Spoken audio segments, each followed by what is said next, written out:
So we're ready?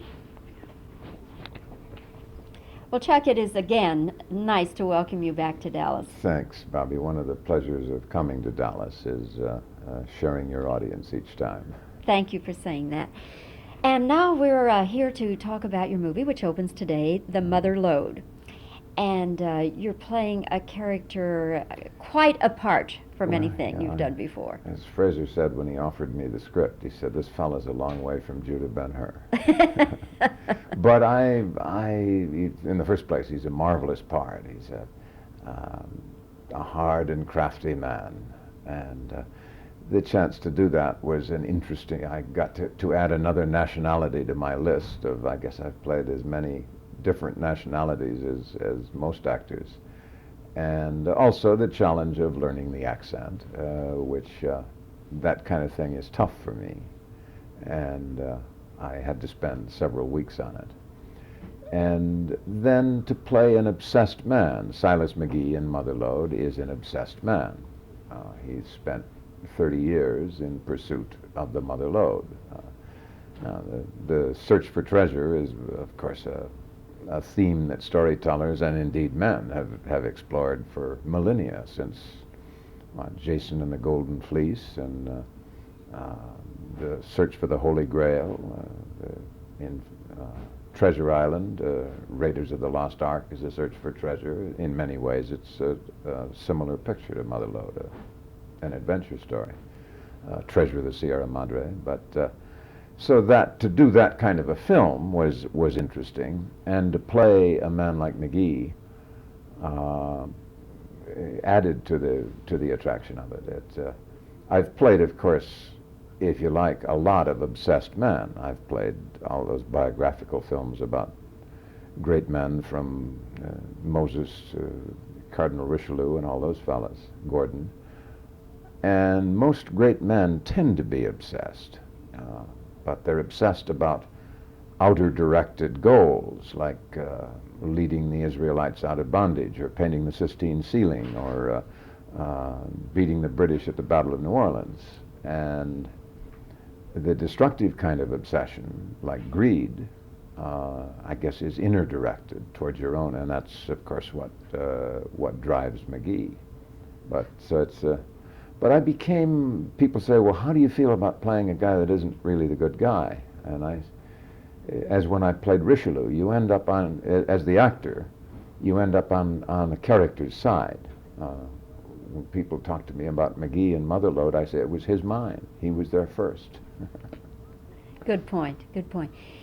At what point, Chuck, did you decide to direct this picture? Well, many, many weeks after I'd accepted the role, indeed the two roles, I play a dual role in Mother Lode. And of course, all actors are pushovers for that.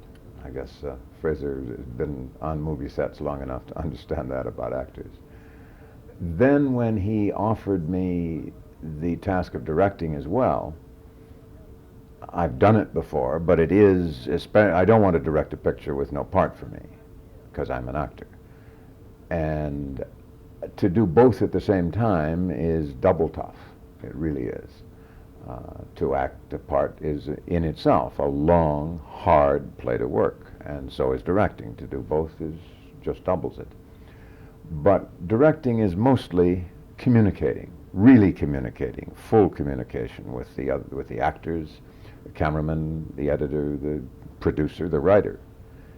And the more you can count on that communication being open and full, the more you understand the wavelength of the other person, the more effective for the film that will be. I suppose that's why Spencer Tracy made so many pictures with Clark Gable, and with Katharine Hepburn for that matter, or why Billy Wilder's directed Jack Lemmon so often, or John Ford used Duke Wayne.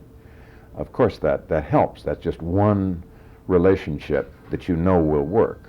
When you make a film, it's like being married to someone. And with Frey as the producer and the writer, I knew that communication would work. Also, because the real problem about directing yourself is you cannot simultaneously act a scene and direct it. You really cannot do both at the same second. Therefore, every director who acts in a picture, the scenes he's acting in, He has to have an eye, someone who will be his eye and watch and choose and judge and that understands him. And as Frey said, he said, look, I know the script because I wrote it. I know your ideas about making it into a film because you've talked about them as an actor for all these weeks. And he said, I know your work. I've seen everything you've ever done. I've been on your sets. I know how you go about doing a scene. And that proved to be the case. So that's, in sum, that's, I said, okay, let's do it. Is there ever, or was there ever any time, Chuck, when, I know you and Frey have a wonderful communication, but where you feel that maybe this kind of closeness, and assuming that there will be times that you do see things a little differently. Of course, that happens. That's part of what making a film is. That's why, that's the complexity of film. The painter has to deal only with his own vision and his own capacity. So does the poet or the sculptor. The filmmaker has to bring together his vision, the writers, the producers, the other actors, the designer, the cameraman, the sound man, special effects. It's true, the director's vision is the one you're all supposed to be serving. But, of course, there are differences.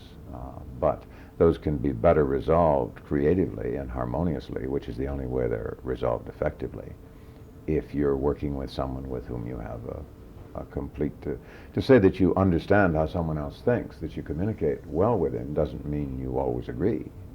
That would be remarkable if that were true, and it isn't, nor should it be. But you can more effectively figure out which is the solution. To just get into another area briefly, Chuck, what is the current status of the disagreement between you and Ed Asner and the Screen Actors Guild? Well, though Mr. Asner seems to feel I have personal hostility towards him, I don't. I think he has a somewhat confrontational personality that interprets differences in that way, as we were talking about, and creatively. My quarrel is with the way he runs the Screen Actors Guild. I think he's determined to recruit the guild to the battalions of big labor and preoccupy himself and the guild leadership, not with the problems of the membership, whose 55,000 members last year, 76% of them made less than $2,500. I think that deserves the full attention of the leadership of the guild, not giving $5,000 of unemployed actors' dues to the air controllers or spending a board meeting arriving at a for example, just a few days ago, an expression of support for the NFL players in their strike. Now, as it happens, I personally agree with the players. I made a picture about pro football and spent 6 months with those guys. I know better than Ed Asner what kind of a situation they're in. But it is not the business of the guild to express such a position. Because for one thing, obviously half the membership supports the players and half the members, as in any public issue. The opinion covers the whole spectrum. And Mr. Asner has no right to adopt the official guild position on any public question. Save the whales, nuke the whales, clean air, the players strike, the baseball strike. This is it has nothing to do with the problems of actors and film production. Of course, we recently lost Henry Fonda, Ingrid Bergman, Princess Grace, and I don't know how well you knew. I feel good. Good, I'm yeah, glad. that wasn't what you were leading No, up I to. wasn't coming up to that. But of all the memories that you can treasure of Henry Fonda, is there any particular one, Chuck? Well, he was a consummate professional. Perhaps the quintessential American. He was, if not what Americans actually are, what we perceive ourselves as being.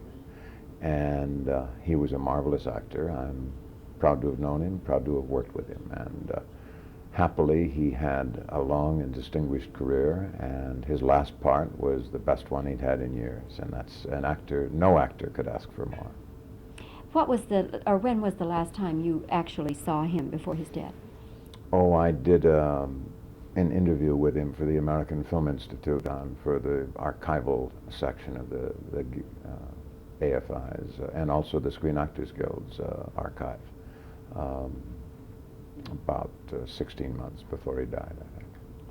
Were you all ever up for the same parts? I don't think so. He was a different generation, and not to my knowledge. Mm-hmm. What about Princess Grace? Did you know her or work with her? I knew her slightly. She was in live television in New York when I was, but I didn't work with her there. My wife, Lydia, worked with her then, but I never did a film with her. In Monaco, after she became Princess Grace, I saw her a few times, but I never worked with her. And Ingrid Bergman? I never knew her. Never even met her? No. See that? She had largely completed her film career when I began, and most of her last 2 or 3 films were made in Europe. Autumn Sonata,